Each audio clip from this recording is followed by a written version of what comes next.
আপনি অবশ্যই কোনো গাছ দেখে থাকবেন যেখানে অনেক ফল রয়েছে। সেই গাছের ডালগুলি নিজে থেকেই নত হয়ে যায়।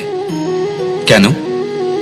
যাতে মানুষ, প্রাণী, এরা সকলে যাতে সেই ফল খুব সহজে গ্রহণ করতে পারেন। এটাই হলো প্রকৃতির শিক্ষা, এটাই হলো প্রকৃতির নিয়ম। মানুষেরও কিছুটা এরকমই হওয়া উচিত।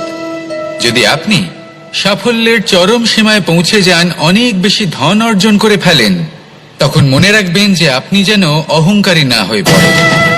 বিনম্র থাকতে হবে। সেই ধনকে ব্যবহার করতে হবে উচিত কাজের জন্য। সেই ধনের দ্বারা সমাজের মঙ্গল করা উচিত। সকল মানুষকে সাহায্য করা উচিত যাদের ধনের অভাব আছে। যদি ধনী হওয়া সত্ত্বেও আপনি ধনের সদ্ব্যবহার এই সমাজের মঙ্গলের জন্য, তার ভালোর জন্য না করেন, যদি আপনি ধন দান না করেন, তাহলে এই ধন অহংকার রূপী বিষে পরিণত হয়ে আপনাকেই নাশ করবে।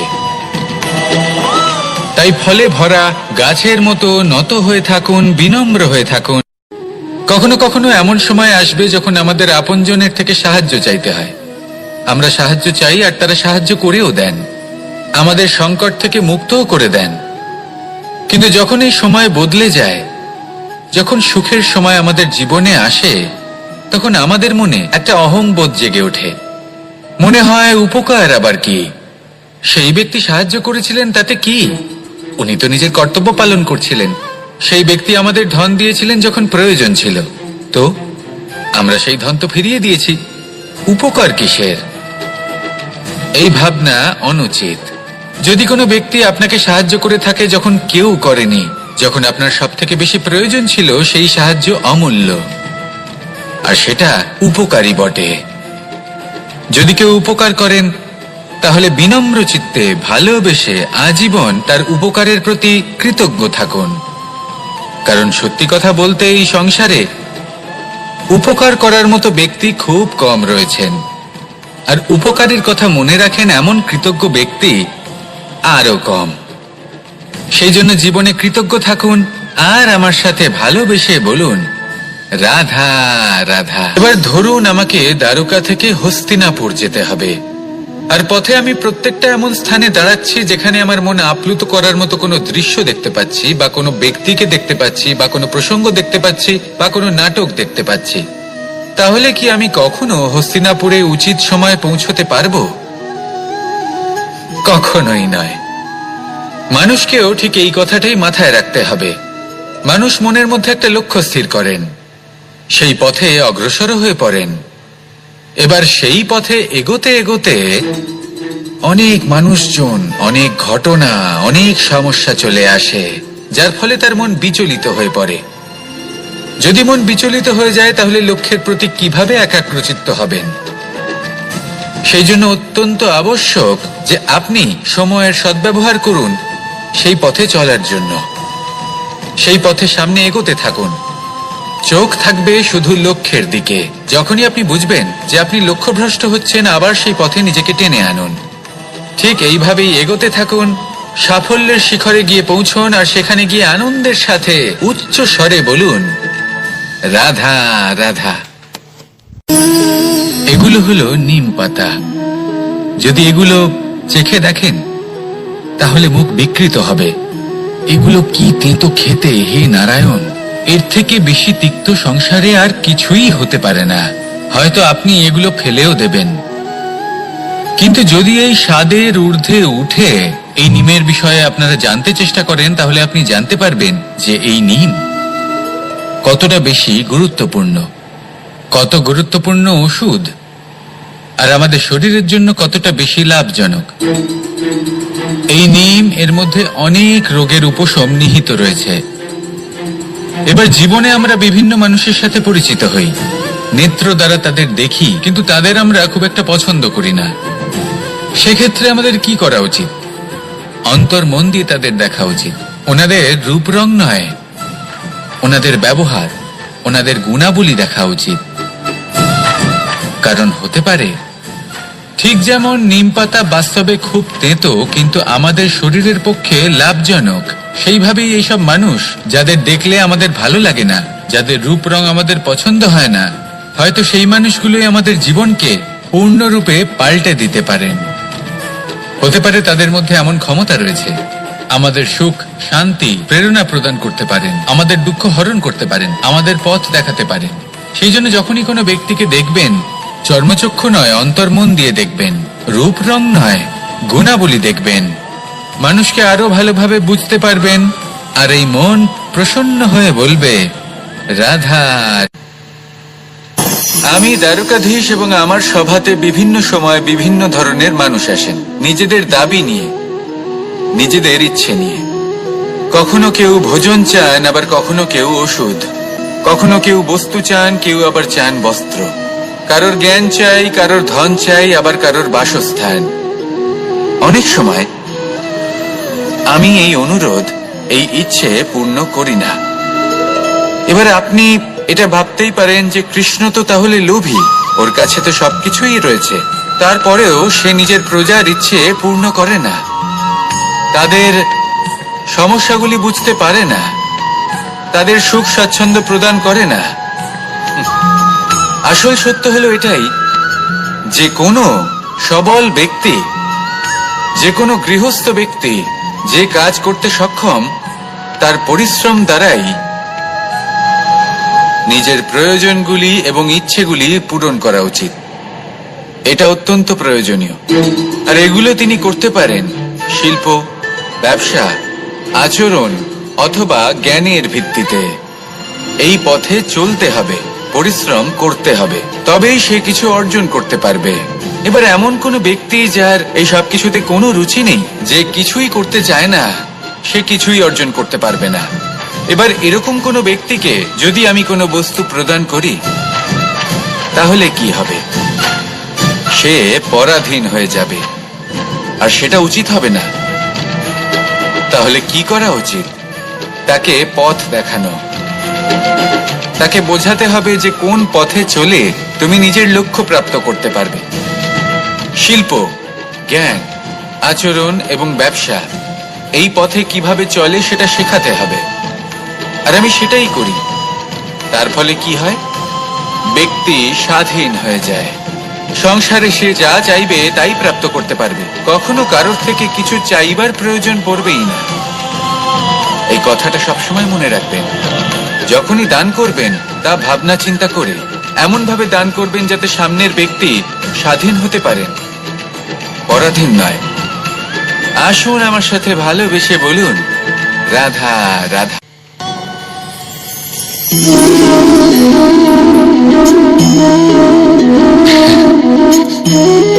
ঘুমের মধ্যে আমরা বিভিন্ন ধরনের স্বপ্ন দেখি, কিছু সুখের, কিছু দুঃখের, কিছু অত্যন্ত ভয়ানক।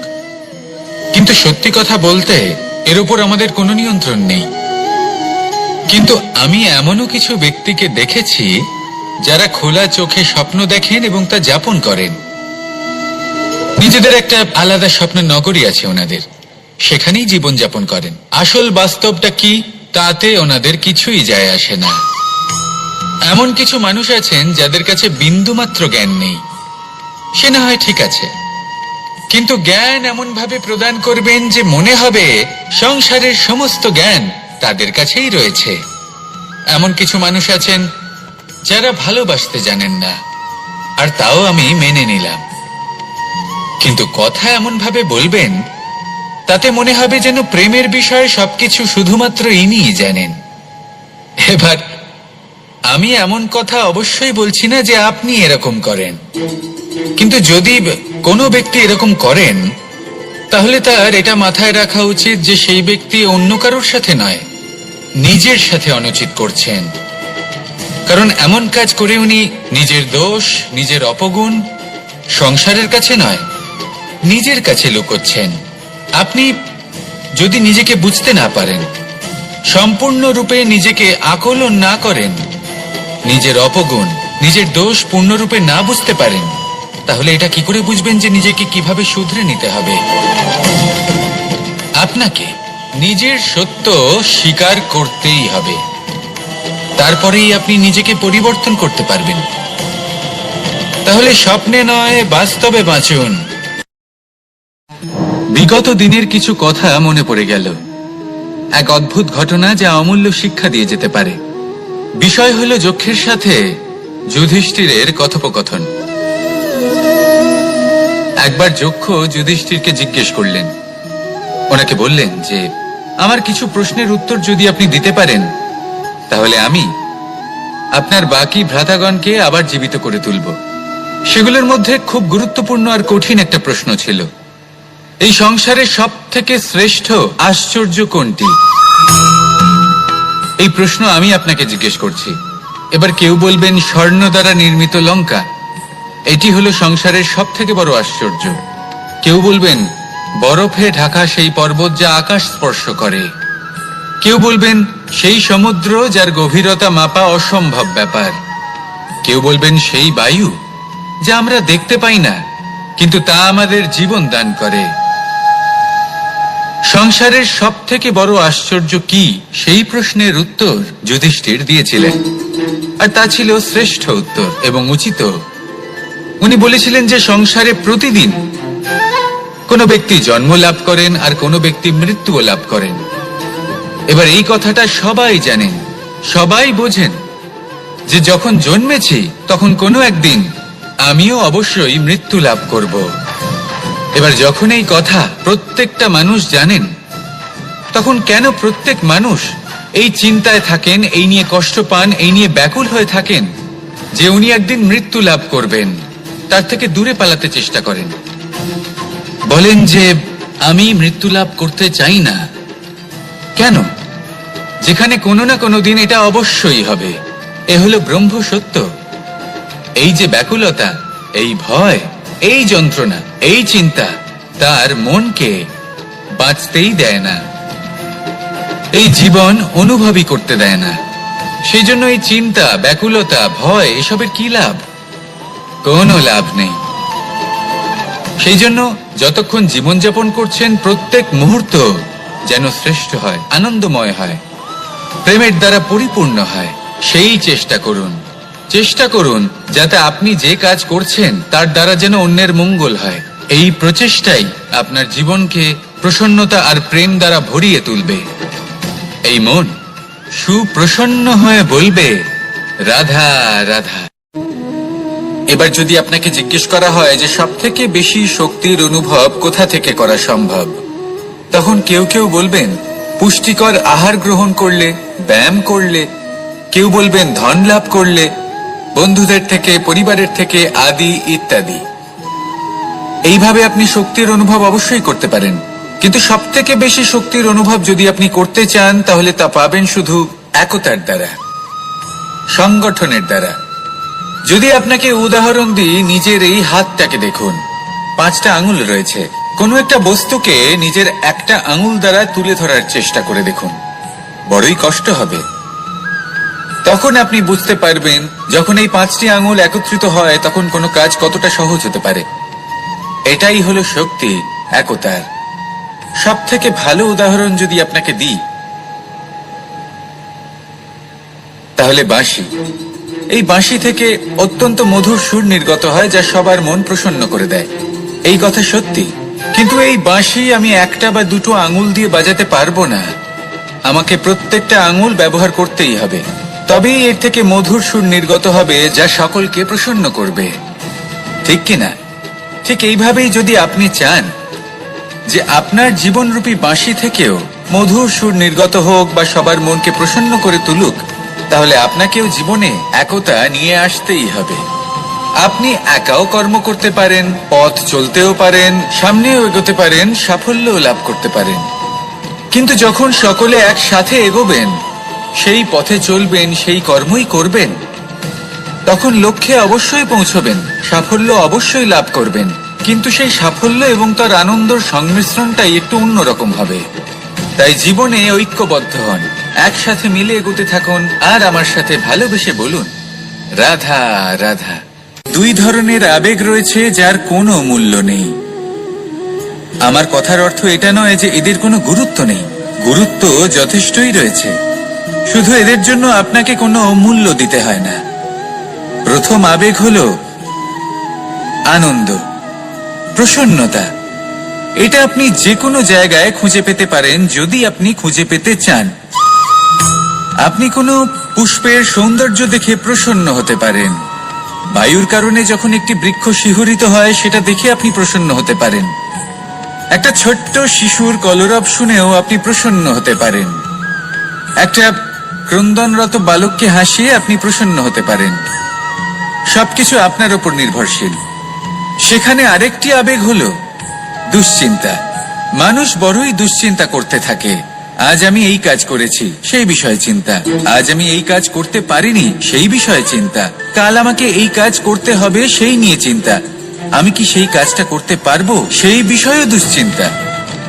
চিন্তা সর্বত্র রয়েছে, যার জন্য মূল্য দিতে হয় না। যত চান আপনি একত্রিত করতে পারেন। একটা গুরুত্বপূর্ণ কথা মনে রাখবেন, প্রসন্নতা জীবনের একটা নতুন সূত্রপাত। সেখানে দুশ্চিন্তা হলো জীবনের চিতার সমান। এবার এই দুটি আবেগ হলো মূল্যহীন, দুটোই আপনার সামনে আছে। কোনটা চয়ন করবেন আপনি, দুশ্চিন্তা নাকি প্রসন্নতা? সিদ্ধান্ত। আপনি অবশ্যই কোনো গাছ দেখে থাকবেন যেখানে অনেক ফল রয়েছে। সেই গাছের ডালগুলি নিজে থেকেই নত হয়ে যায়। কেন? যাতে মানুষ, প্রাণী, এরা সকলে যাতে সেই ফল খুব সহজে গ্রহণ করতে পারেন। এটাই হলো প্রকৃতির শিক্ষা, এটাই হলো প্রকৃতির নিয়ম। মানুষেরও কিছুটা এরকমই হওয়া উচিত। যদি আপনি সাফল্যের চরম সীমায় পৌঁছে যান, অনেক বেশি ধন অর্জন করে ফেলেন, তখন মনে রাখবেন যে আপনি যেন অহংকারী না হয়ে পড়েন। বিনম্র থাকতে হবে। সেই ধনকে ব্যবহার করতে হবে উচিত কাজের জন্য। সেই ধনের দ্বারা সমাজের মঙ্গল করা উচিত। সকল মানুষকে সাহায্য করা উচিত যাদের ধনের অভাব আছে।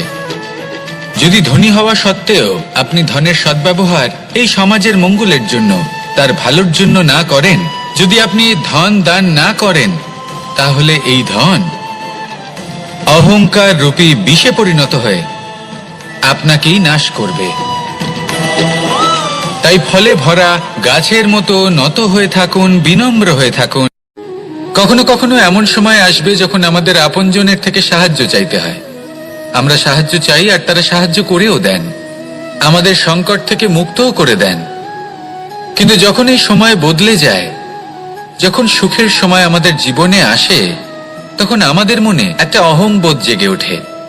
মনে হয় উপকার আবার কি, সেই ব্যক্তি সাহায্য করেছিলেন তাতে কি, উনি তো নিজের কর্তব্য পালন করছিলেন। সেই ব্যক্তি আমাদের ধন দিয়েছিলেন যখন প্রয়োজন ছিল, তো আমরা সেই ধন তো ফিরিয়ে দিয়েছি, উপকার কিসের? এই ভাবনা অনুচিত। যদি কোনো ব্যক্তি আপনাকে সাহায্য করে থাকে যখন কেউ করেনি, যখন আপনার সব থেকে বেশি প্রয়োজন ছিল, সেই সাহায্য অমূল্য, আর সেটা উপকারী বটে।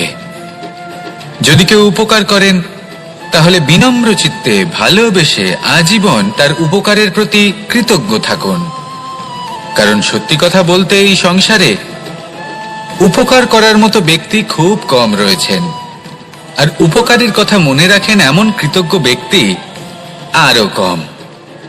সেই জন্য জীবনে কৃতজ্ঞ থাকুন আর আমার সাথে ভালোবেসে বলুন, রাধা রাধা। এবার ধরুন আমাকে দ্বারকা থেকে হস্তিনাপুর যেতে হবে, আর পথে আমি প্রত্যেকটা এমন স্থানে দাঁড়াচ্ছি যেখানে আমার মন আপ্লুত করার মতো কোনো দৃশ্য দেখতে পাচ্ছি, বা কোনো ব্যক্তিকে দেখতে পাচ্ছি, বা কোনো প্রসঙ্গ দেখতে পাচ্ছি, বা কোনো নাটক দেখতে পাচ্ছি।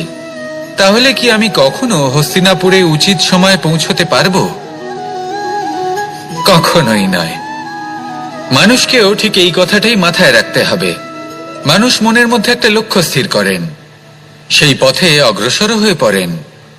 এবার সেই পথে এগোতে এগোতে অনেক মানুষজন, অনেক ঘটনা, অনেক সমস্যা চলে আসে, যার ফলে তার মন বিচলিত হয়ে পড়ে। যদি মন বিচলিত হয়ে যায়, তাহলে লক্ষ্যের প্রতি কিভাবে একাগ্রচিত্ত হবেন? সেই জন্য অত্যন্ত আবশ্যক যে আপনি সময়ের সদ্ব্যবহার করুন সেই পথে চলার জন্য। সেই পথে সামনে এগোতে থাকুন, চোখ থাকবে শুধু লক্ষ্যের দিকে। যখনই আপনি বুঝবেন যে আপনি লক্ষ্যভ্রষ্ট হচ্ছেন, আবার সেই পথে নিজেকে টেনে আনুন। ঠিক এইভাবেই এগোতে থাকুন, সাফল্যের শিখরে গিয়ে পৌঁছন, আর সেখানে গিয়ে আনন্দের সাথে উচ্চ স্বরে বলুন, রাধা রাধা। এগুলো হলো নিম পাতা। যদি এগুলো চেখে দেখেন তাহলে মুখ বিকৃত হবে। এগুলো কি তেতো খেতে, হে নারায়ণ! এর থেকে বেশি তিক্ত সংসারে আর কিছুই হতে পারে না। হয়তো আপনি এগুলো ফেলেও দেবেন, কিন্তু যদি এই স্বাদের ঊর্ধ্বে উঠে এই নিমের বিষয়ে আপনারা জানতে চেষ্টা করেন, তাহলে আপনি জানতে পারবেন যে এই নিম কতটা বেশি গুরুত্বপূর্ণ, কত গুরুত্বপূর্ণ ওষুধ, আর আমাদের শরীরের জন্য কতটা বেশি লাভজনক। এই নিম এর মধ্যে অনেক রোগের উপশম নিহিত রয়েছে। এবার জীবনে আমরা বিভিন্ন মানুষের সাথে পরিচিত হই, নেত্র দ্বারা তাদের দেখি, কিন্তু তাদের আমরা খুব একটা পছন্দ করি না। সেক্ষেত্রে আমাদের কি করা উচিত?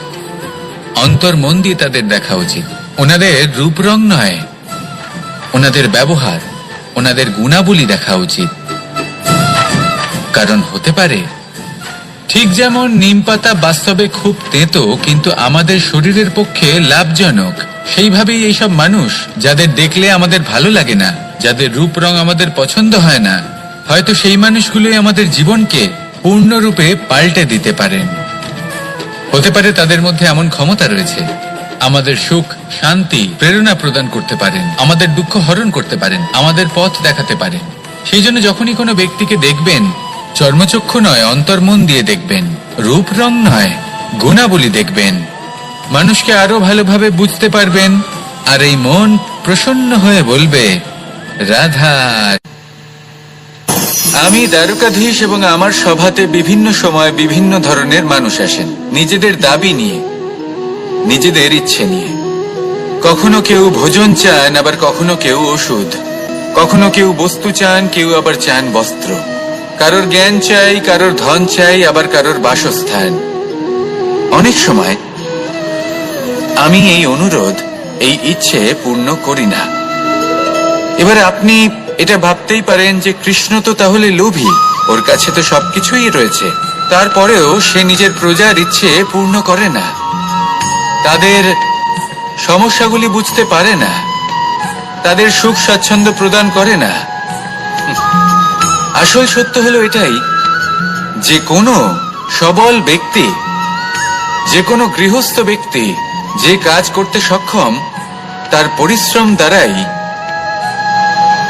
নিজের প্রয়োজনগুলি এবং ইচ্ছেগুলি পূরণ করা উচিত। এটা অত্যন্ত প্রয়োজনীয়।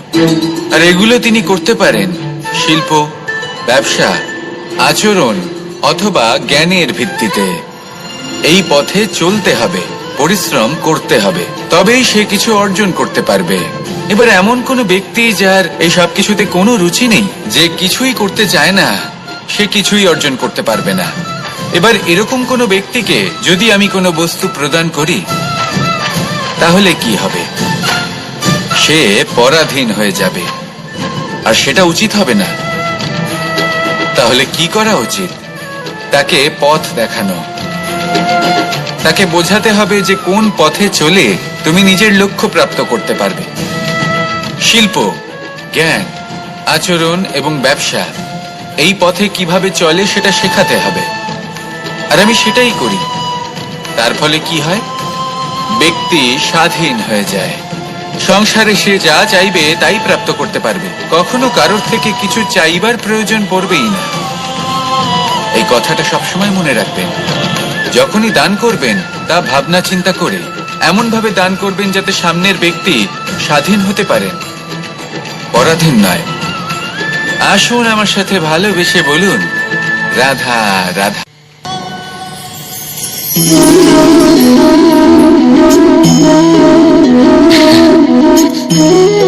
ঘুমের মধ্যে আমরা বিভিন্ন ধরনের স্বপ্ন দেখি, কিছু সুখের, কিছু দুঃখের, কিছু অত্যন্ত ভয়ানক।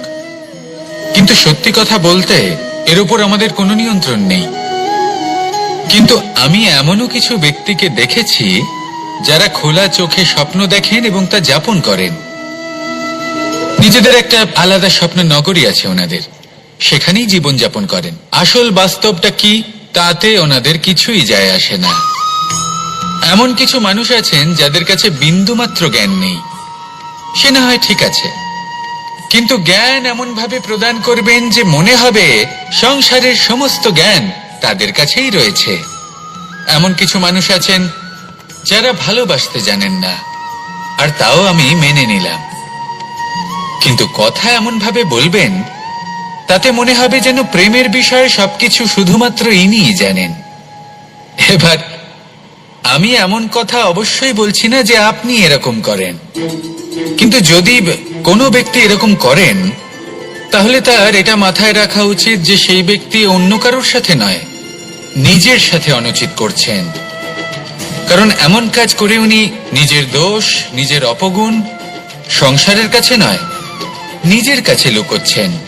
আপনি যদি নিজেকে বুঝতে না পারেন, সম্পূর্ণরূপে নিজেকে আকলন না করেন, নিজের অপগুণ, নিজের দোষ পূর্ণরূপে না বুঝতে পারেন, তাহলে এটা কি করে বুঝবেন যে নিজেকে কিভাবে শুধরে নিতে হবে? আপনাকে নিজের সত্য স্বীকার করতেই হবে, তারপরেই আপনি নিজেকে পরিবর্তন করতে পারবেন। তাহলে স্বপ্নে নয়, বাস্তবে বাঁচুন। বিগত দিনের কিছু কথা মনে পড়ে গেল, এক অদ্ভুত ঘটনা যা অমূল্য শিক্ষা দিয়ে যেতে পারে। বিষয় হলো যক্ষের সাথে যুধিষ্ঠিরের কথোপকথন।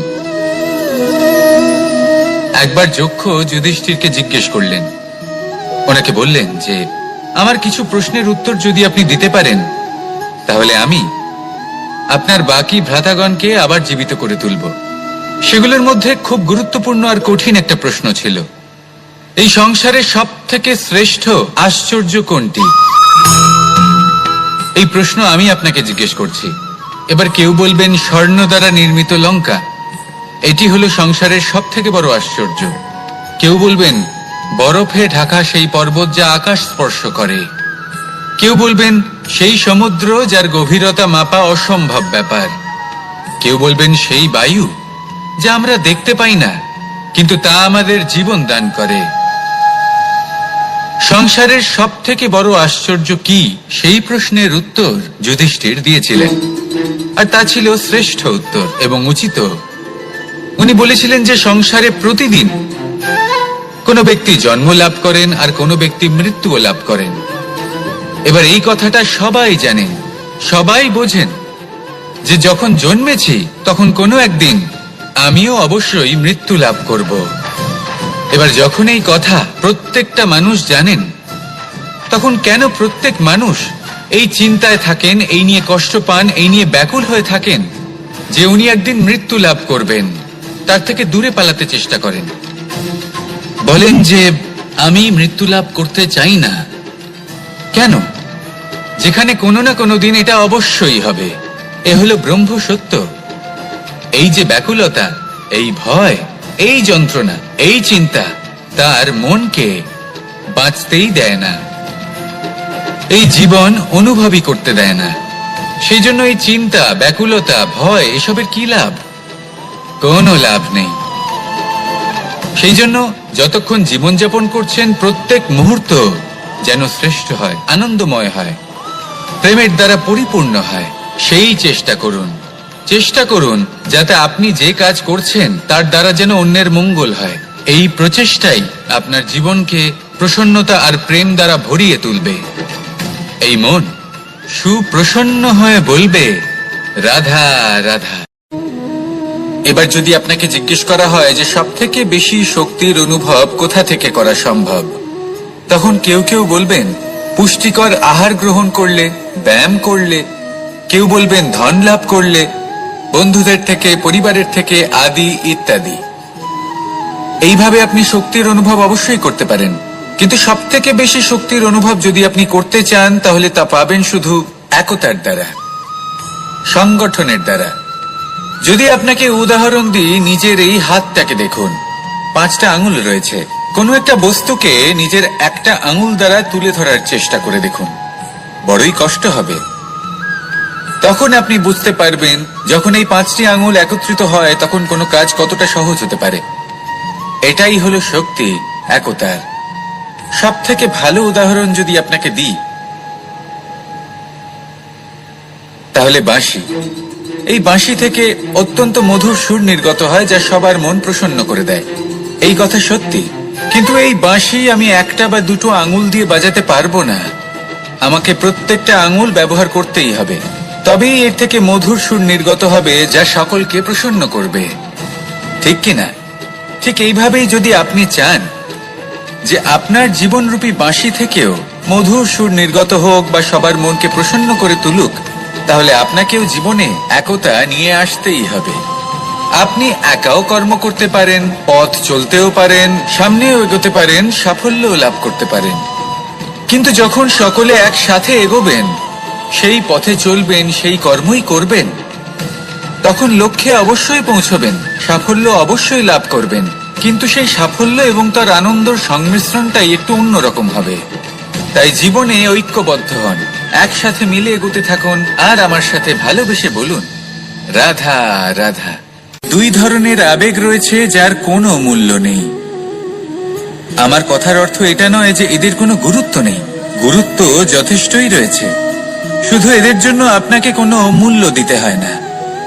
প্রথম আবেগ হলো আনন্দ, প্রসন্নতা। এটা আপনি যে কোনো জায়গায় খুঁজে পেতে পারেন যদি আপনি খুঁজে পেতে চান। আপনি কোনো পুষ্পের সৌন্দর্য দেখে প্রসন্ন হতে পারেন। বায়ুর কারণে যখন একটি বৃক্ষ শিহরিত হয় সেটা দেখে আপনি প্রসন্ন হতে পারেন। একটা ছোট্ট শিশুর কলরব শুনেও আপনি প্রসন্ন হতে পারেন। একটা ক্রন্দনরত বালককে হাসিয়ে আপনি প্রসন্ন হতে পারেন।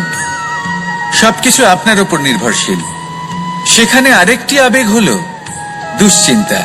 মানুষ বড়ই দুশ্চিন্তা করতে থাকে। আজ আমি এই কাজ করেছি, সেই বিষয়ে চিন্তা। আজ আমি এই কাজ করতে পারিনি, সেই বিষয়ে চিন্তা। কাল আমাকে এই কাজ করতে হবে, সেই নিয়ে চিন্তা। আমি কি সেই কাজটা করতে পারবো, সেই বিষয়ে দুশ্চিন্তা। চিন্তা সর্বত্র রয়েছে, যার জন্য মূল্য দিতে হয় না। যত চান আপনি একত্রিত করতে পারেন। একটা গুরুত্বপূর্ণ কথা মনে রাখবেন, প্রসন্নতা জীবনের একটা নতুন সূত্রপাত। সেখানে দুশ্চিন্তা হলো জীবনের চিতার সমান। এবার এই দুটি আবেগ হলো মূল্যহীন, দুটোই আপনার সামনে আছে। কোনটা চয়ন করবেন আপনি, দুশ্চিন্তা নাকি প্রসন্নতা? সিদ্ধান্ত। লক্ষ্যে পৌঁছানো অত্যন্ত কঠিন হয়। কেউ ভাবেন যে কেন এত কঠিন হয়, কেন এত কষ্ট করতে হয় লক্ষ্যে পৌঁছানোর জন্য। এই লক্ষ্য সরলভাবে কেন আমার কাছে চলে আসে না? চলুন আপনাকে একটা কথা বলি, যদি আপনার লক্ষ্য কঠিন না হয় তাহলে তাকে পাওয়া আপনার পক্ষে অসম্ভব হয়ে উঠবে। লক্ষ্যে পৌঁছানোর এই রাস্তায় আপনি যে কড়া রোদের সম্মুখীন হন, যার থেকে আপনি দূরে পালাতে চান, সেই রোদ আপনাকে প্রেরণা যোগায় যে আপনি এগোতে থাকুন। ভাবুন একজন যাত্রী যে কিনা নিজের লক্ষ্যের দিকে যাচ্ছেন, সেই পথে উনি যদি একটু ছায়া পেয়ে যান আর উনি ওখানে বিশ্রাম নেন, তাহলে তার সাথে তার ভাগ্য গভীর নিদ্রায় সেখানে বিলীন হয়ে যায়। তাই এই পরিশ্রমের করা রোদের থেকে কখনো দূরে পালাবেন না। জীবনে শুধু সামনে এগোতে থাকুন দৃঢ়তার সাথে। আর লক্ষ্য সরল হোক, কঠিন হোক বা অত্যাধিক কঠিন হোক, একটা কথা মনে রাখবেন, যে জীবনের লক্ষ্যে পৌঁছতে পেরেছে সে লক্ষ্য প্রাপ্তির জন্য আফসোস কখনোই করে না। রাধা রাধা। এই সংসারে সাফল্য লাভ করার জন্য জ্ঞানের প্রয়োজন হয়, পরিশ্রমের প্রয়োজন হয়, দৃঢ় নিষ্ঠার প্রয়োজন হয়, নিরন্তর চেষ্টা করা প্রয়োজনীয়। কিন্তু আরো কিছু আছে যা অত্যন্ত প্রয়োজনীয় এবং গুরুত্বপূর্ণ। তা হলো ভালো বন্ধু। তাদের থাকা অত্যন্ত প্রয়োজনীয়। যদি ভালো বন্ধু থাকে তাহলে সময় এলে তারা ঢাল হয়ে আপনাকে সুরক্ষা করবেন। সময় এলে অস্ত্রের মতো শত্রুকে সংহারও করবেন। যদি তিনি জ্ঞানী হন, তাদের মধ্যে সদ্গুণ থাকে, তাহলে এই সব গুণ আপনার মধ্যেও প্রবেশ করবে। তাহলে সাফল্যের জন্য ভালো বন্ধু পাওয়া অত্যন্ত প্রয়োজনীয়। কিন্তু শুধু বন্ধু কেন, ভালো শত্রুও থাকা প্রয়োজনীয়। এবার আপনি ভাববেন, আমি কি বললাম? যদি আপনার জীবনেও ভালো অর্থাৎ শক্তিশালী শত্রু থাকে, তাহলে আপনিও শক্তিশালী হতে থাকবেন। এই শত্রু আপনাকে প্রেরিত করবে আরো বেশি শক্তিশালী হয়ে ওঠার। কখনো কোনো হরিণকে দেখুন, তীব্র গতিতে দৌড়তে থাকে। কেন তীব্র গতিতে দৌড়য়? এই কারণে নয় যে কোথাও তার জন্য মধুর ঘাস অপেক্ষা করে রয়েছে, না, সে এই কারণে তীব্র গতিতে দৌড়য় কারণ সেটা না করলে তার পেছনে একটি সিংহ আছে যে ওকে নিজের ভোজন করে ফেলবে। তাই জীবনে বিপদ, সংকট এই সবকিছুও হলো অত্যন্ত গুরুত্বপূর্ণ।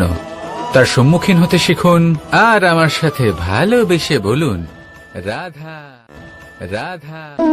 ধৈর্য, এই ধৈর্য কি কোনো গুণ, কোনো অনুভূতি, কোনো দৃষ্টিভঙ্গি?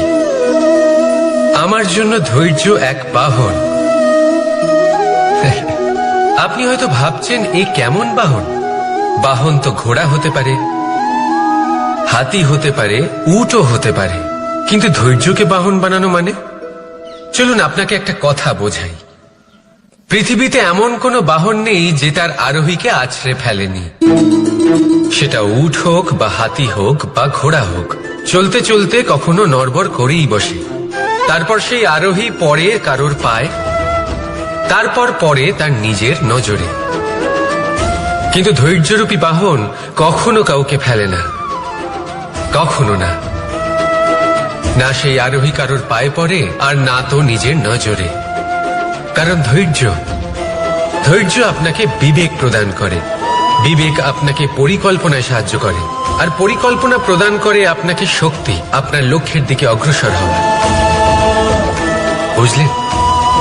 ধৈর্যকে সঙ্গে রাখুন, নিজেকে আরো ধৈর্যশীল করে তুলুন। এই ধৈর্যের সাহায্যে আরোহণ করে দেখুন কিভাবে এই বাহন আপনাকে আপনার গন্তব্যে পৌঁছে দেবে। রাধা রাধা।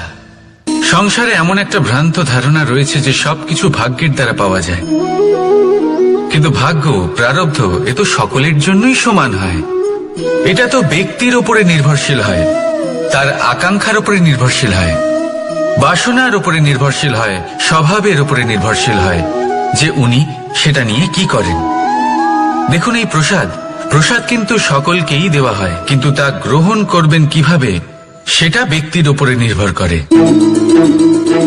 আপনাকে এক উদাহরণ দিই। যেমন ধরুন, দুজন মানুষকে আমি একটা করে মাটির ডেলা দিলাম, সেটা নিয়ে তারা কি করবেন? একজন মানুষ তার ছোট ছোট ডেলা বানাবেন আর পথযাত্রীদের ওপরে ছুঁড়ে মারবেন, হাসি ঠাট্টা করবেন, তাদের বস্ত্র নোংরা করে দেবেন, সেটাতেই উনি আনন্দ পাবেন। অন্যদিকে দ্বিতীয় ব্যক্তি সেই মাটির ডেলা দিয়েই নিজের জন্য একটা কুঁড়ে ঘর বানাবেন। সেই কুঁড়ে ঘর যা রোদেতে, বৃষ্টিতে, ঝড়ে তাকে সুরক্ষিত রাখবে। অনুভূতি, এই অনুভূতি বদলাতে শিখুন। এই অনুভূতি অত্যন্ত গুরুত্বপূর্ণ। ভালোবাসাতেও এই অনুভূতি হলো অত্যন্ত গুরুত্বপূর্ণ। ভালোবাসা সে বন্ধুর সাথে হোক, মা বাবার সাথে হোক, ভাই বোনের সাথে হোক, স্ত্রীর সাথে হোক, যে কারোর সাথে হোক। মনে রাখবেন, এই হলো সেই অনুভূতি যা আপনার ভাগ্য নির্ধারণ করে থাকে। তাহলে আসুন আমার সাথে প্রেমের অনুভূতি নিয়ে বলুন, রাধা রাধা। লক্ষ্য, পথ আর সাফল্য, এই তিনটেই একে অপরের সাথে জড়িত, কিন্তু অনেকবার মানুষ এদের ঠিকভাবে বুঝতে পারেন না। তারা ভাবেন যে যেরকম লক্ষ্য হবে সেরকমই পথ হবে, সেই মতোই লক্ষ্য কঠিন হলে পথ কঠিন হবে, লক্ষ্য সরল হলে পথও সরল হবে।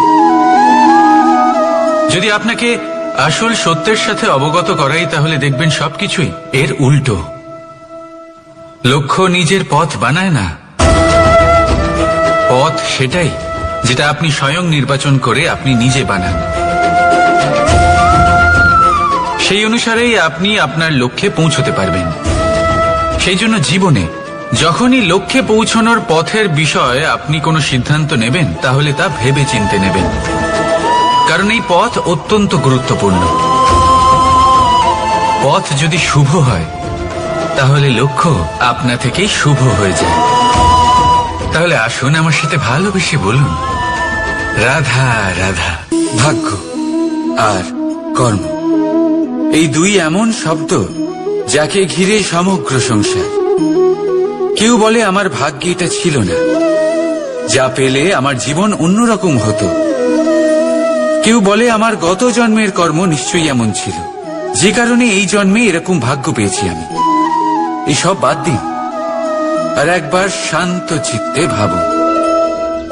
আপনি বুঝতে পারবেন যে ভাগ্য আর কর্ম এই দুই এই জন্মের।